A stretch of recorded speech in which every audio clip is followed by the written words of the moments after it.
you for reading, Imi. Let me add my welcome to Andrews. My name is Sam. I look after the children's and youth ministry here at Grace Church. It's great to have you with us, and Happy New Year. New Year, it's a time when we reassess the things that matter to us, don't we? Our families, our relationships, our careers, where we're going in life. And I guess after the year that we have just had, well, many of us will be asking ourselves kind of, what is most important to me? And we'll be taking another look at the things that matter most to us. And the question I want us to think about this afternoon is this: why is Jesus worth our devotion in 2021? Why is Jesus worth our devotion in 2021? Where does he fit in your list of things that matter most to you? Andrew mentioned New Year's resolutions, and they can often tell us, can't they, a lot about kind of what we care most about, our fitness goals, getting on the property ladder, getting that promotion, maybe learning a new language. Maybe you want to write more music. That was what my friends always used to say when I was at university. And this is the year for writing more. And it might be that you're just visiting us, you're just a guest this afternoon, and you might not call yourself a Christian. And I guess in that case, you might find it hard to believe that Jesus is worth your attention at all in 2021, especially when the economy is fractured, the NHS is overwhelmed. It might be difficult to see why Jesus is really worth your attention at all, that there are more pressing matters. And more soberingly, perhaps this last year, more than others, well, we've been confronted with death in a new way, haven't we? Many of us, well, will have lost loved ones. 2020, it might feel like a bit of a wake-up call this last year to focus on the things that really matter the most. This year, of all years, might seem a very strange year to put Jesus at the center of your life. Surely this is a time for kind of drawing back and getting some perspective. And why is Jesus worth our devotion this year in 2021? Well, if you've not been with us for very long at Grace Church, we've just finished a series in the book of John, this little gospel, and we're about to start a new series, as Andrew said, next week in Revelation. It's going to take us through to the summer term. But today we're still going to be in John, and I'm going to give a bit of a flashback at one of the key moments in the gospel. And for John's readers, well, they didn't have Jesus with them, and for all kinds of reasons, that their lives would have been very uneasy, just as uneasy and uncertain as ours are, probably even more so. And they didn't have COVID-19, they didn't have lockdown, but they certainly had illnesses. They had death, confronted with difficult decisions, politically or otherwise. And they would have had any number of things competing for their devotion. And what is it that matters most to us? And what should we care most about this year? Well, I'm going to read from John chapter 12. I'm going to share some slides on the screen. Paola is also going to share the handout in a minute, so do make use of that.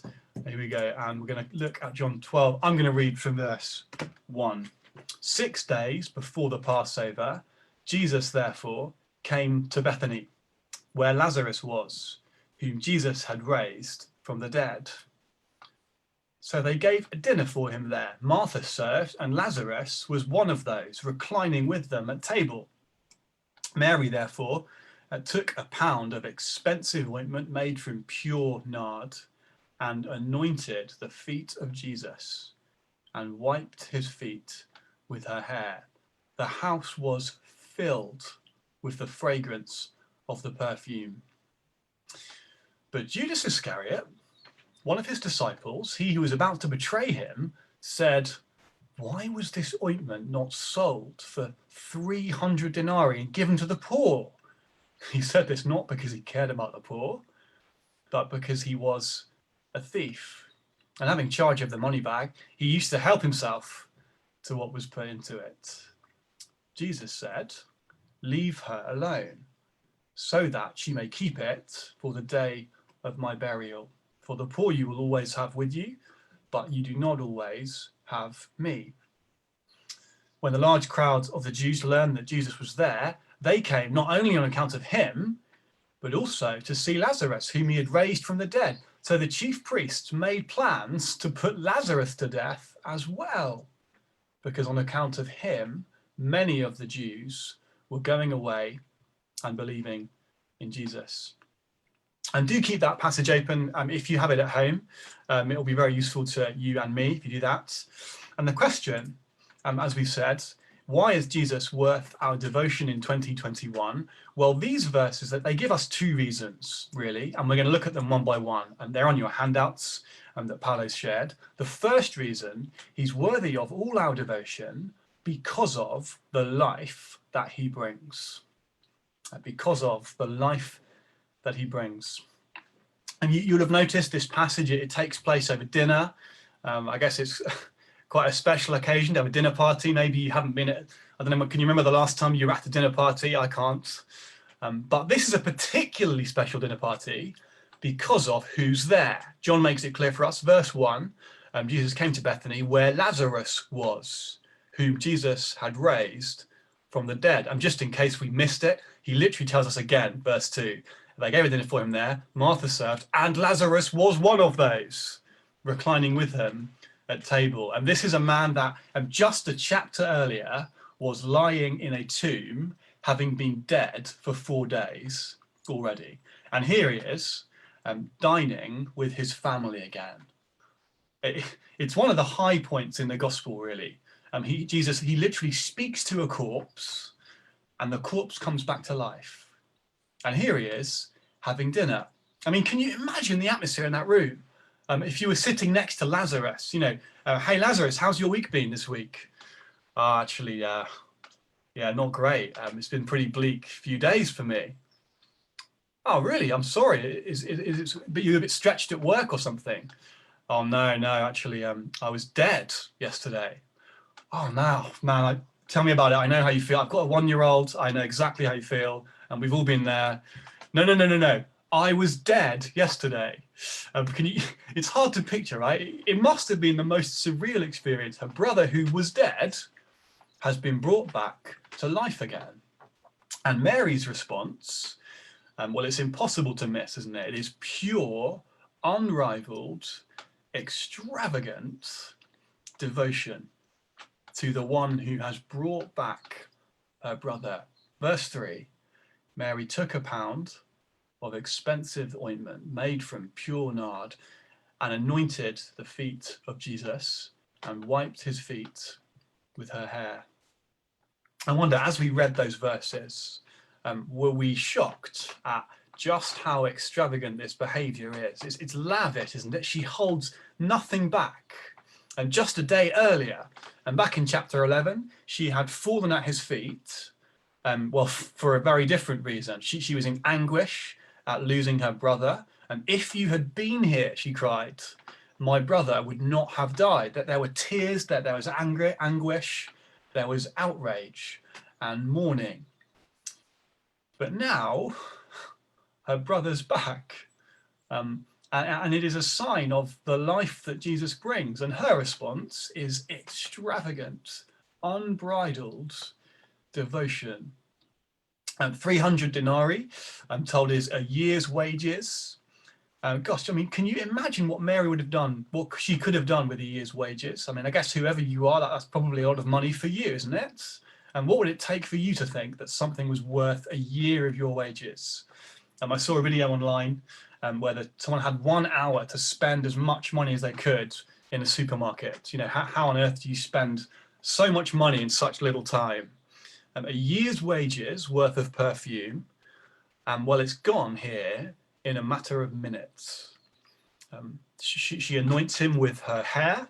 I guess that the most beautiful part of her, and the least beautiful part of him, his feet. And the best of her is worth the worst of him. And it shows that she's overflowing with thankfulness and wonder at what Jesus has done. And now we have this other detail, verse 3. The house was filled with the fragrance of the perfume.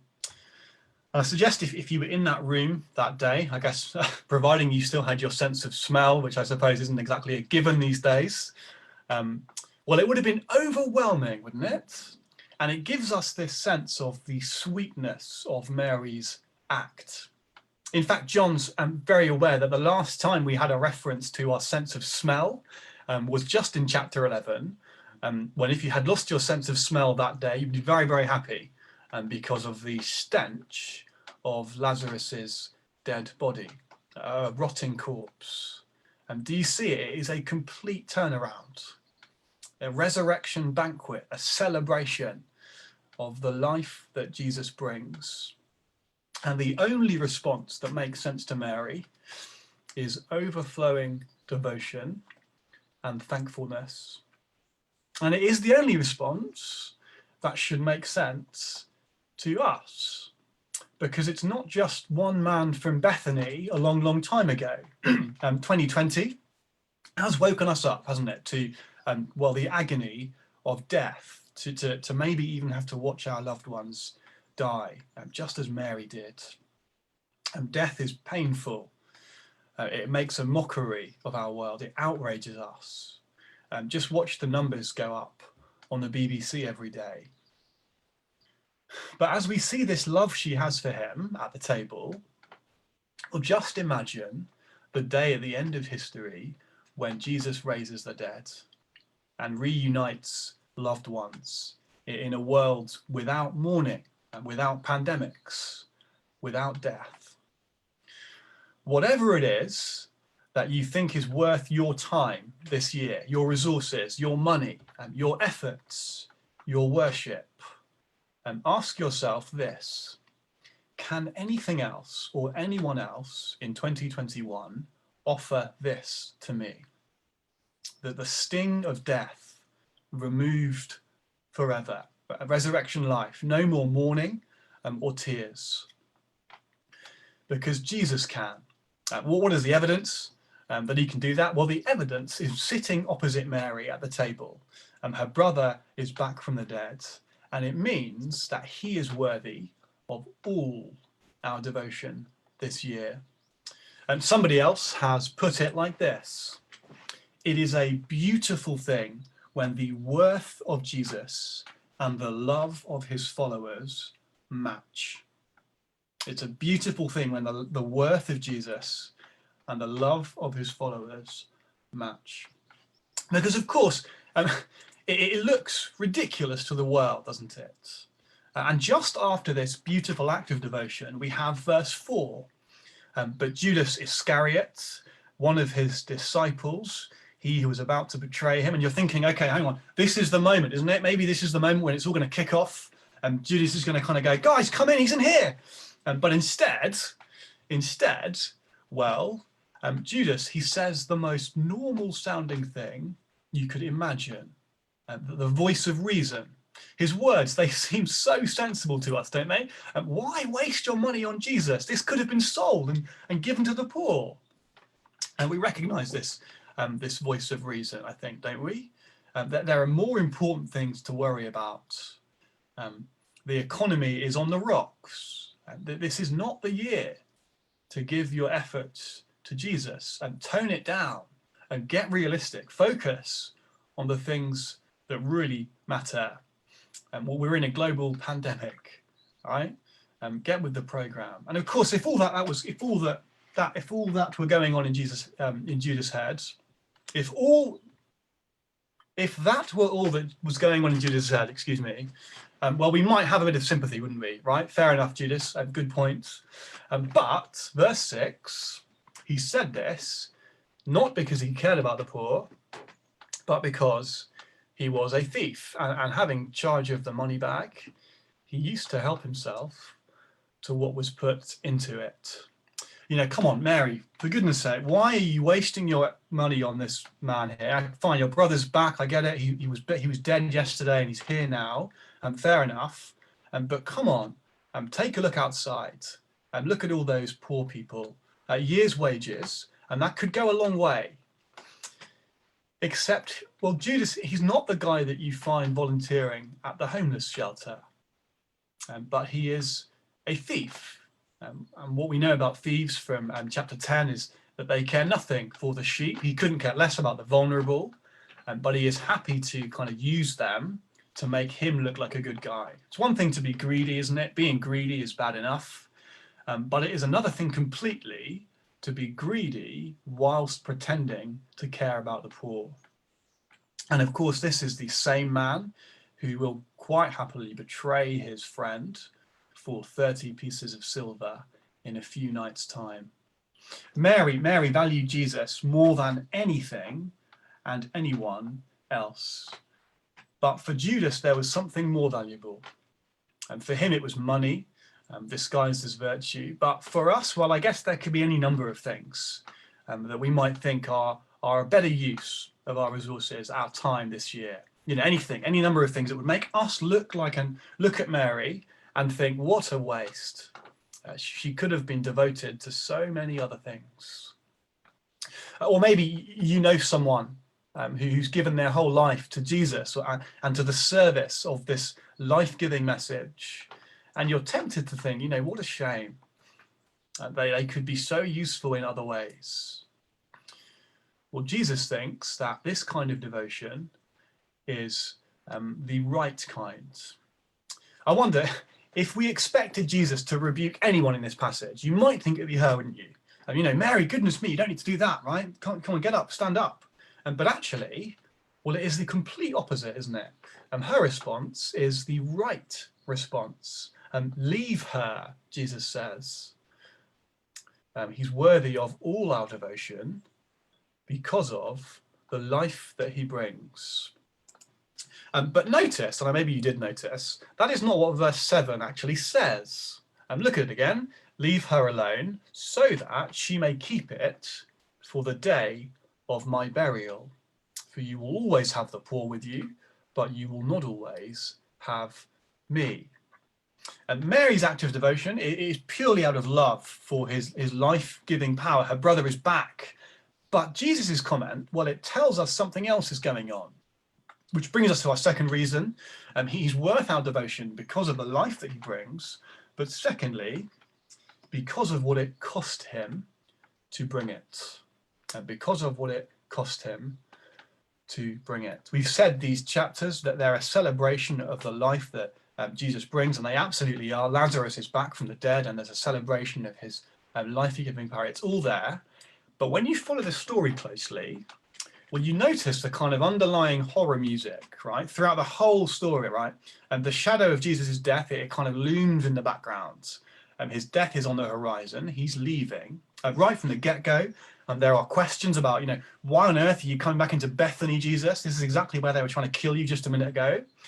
As soon as he raises Lazarus from the dead, as soon as Lazarus has taken his first breath, well, the plans to kill Jesus and get rid of him are underway.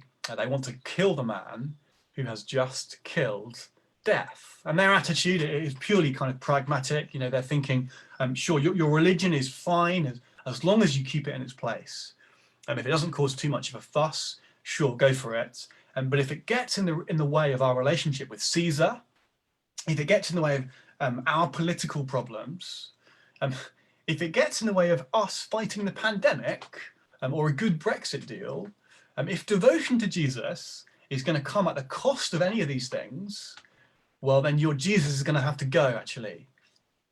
It's getting out of hand. Jesus' key witness is a resurrected man. People are flocking to him.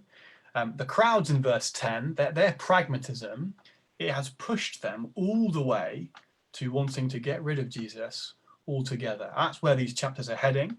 Jesus is heading to his death. And it starts to make a bit more sense when we realise what time of year it is. So 12 verse 1, we are 6 days before what? 6 days before the Passover. And 6 days before the celebration of the slaughtered lamb that takes the place of the firstborn son. And the lamb dies and the child lives. That's the Passover of the Exodus, a substitution. The lamb's life instead of the son.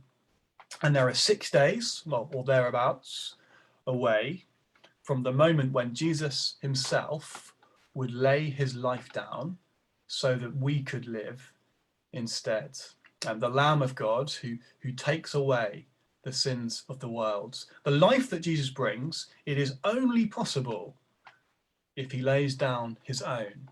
And in order for us to have life in his name, which of course is the purpose of this book, as we've been seeing, well, Jesus is going to have to give up his own life. That is how he gives life, the shepherd who lays down his life for the sheep. Now, I guess Mary, she probably wasn't even thinking of this when she poured the nard over his feet, but her response, her devotion, her worship, it is exactly right. And how much more for us, knowing what it cost him ultimately, that the Son of God who gives life to the world would lay down his for us. In other words, we have absolutely no access to the life that Jesus is offering outside of the cross. That is the moment of Jesus's greatest glory, as this chapter will go on to explain, that the moment where God will draw all people to himself as the Son of Man is lifted up from the earth. It's the moment where the ruler of this world, the devil, is cast out forever. The moment where all flesh will see the glory of the Lord and have life. And it's only possible because Jesus gave up his own to secure ours. And that is why Mary's response is the right one. And that's why her devotion matches his worth. And for John's readers, as they read these words, it would have shown them that nothing or no one else is worthy of their worship, worthy of their wholehearted devotion. And that is why nothing else or no one else in this world it is worthy of our devotion this year. Not our careers, not our fitness goals, not our promotions, not our exam results, not even our families, not our political endeavours.